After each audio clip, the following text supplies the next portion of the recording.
Ayun na pumaga dito, boss. Oo. Yung sa doon. Sa rally, nandun yung tao nila eh.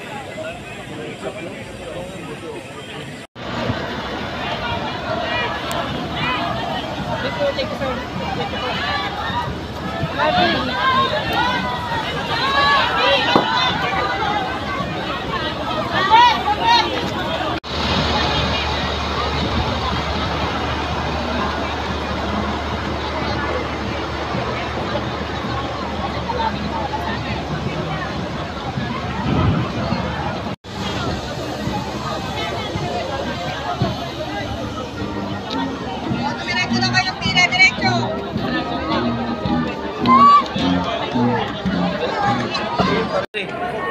Magsugod eh. Last stress na. Hindi pala yan nandun.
Then, hanggang dyan na lang po tayo.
Congrats!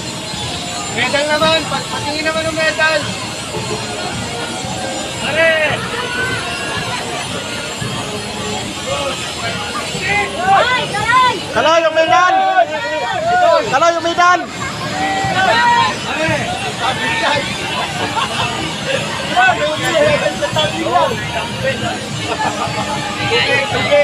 Alon! Alon! Wow! Alon! Alon! Madam. Labas po tayo dyan, labas. Labas po tayo. Hindi pa, labas po tayo, labas. Labas po tayo, makamatay yung halaman.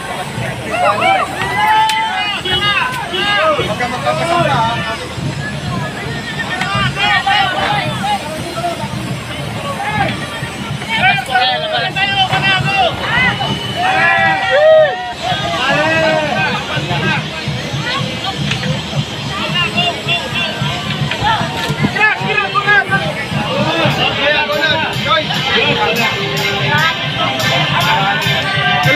Heto na ang ating 22 atleta na itinaas ang bandera ng Pilipinas sa Paris 2024.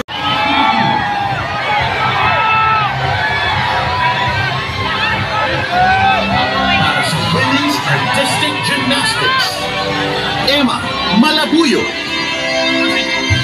Levi.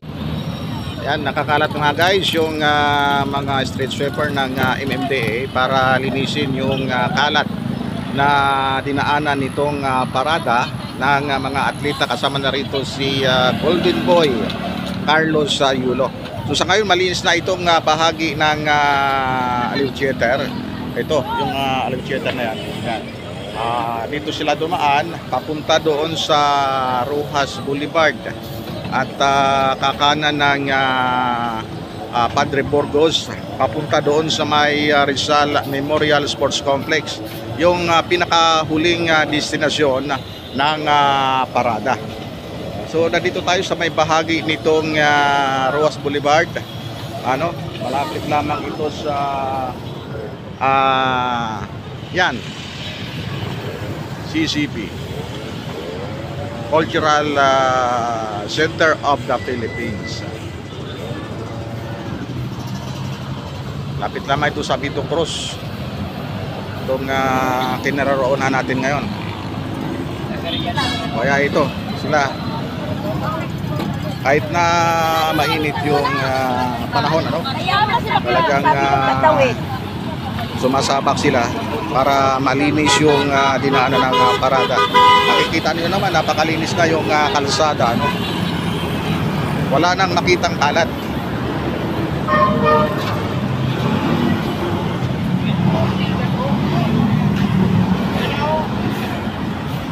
So nakalis na yung mga float dito sa may Aliw Theater at tinatahak na ngayon ng convoy ng homecoming parade ni Carlos Yulo itong Rojas Boulevard papunta doon sa may President Quirino Avenue at Adriatico Street papunta sa Rizal Memorial Sports Complex. So yan muna ang ating pinakahuling sitwasyon dito sa may Aliw Theater kung saan nagmula itong parada o homecoming parade na mga atletang Pilipino, partikular na itong si Golden Boy Carlos Yulo. Bye bye guys!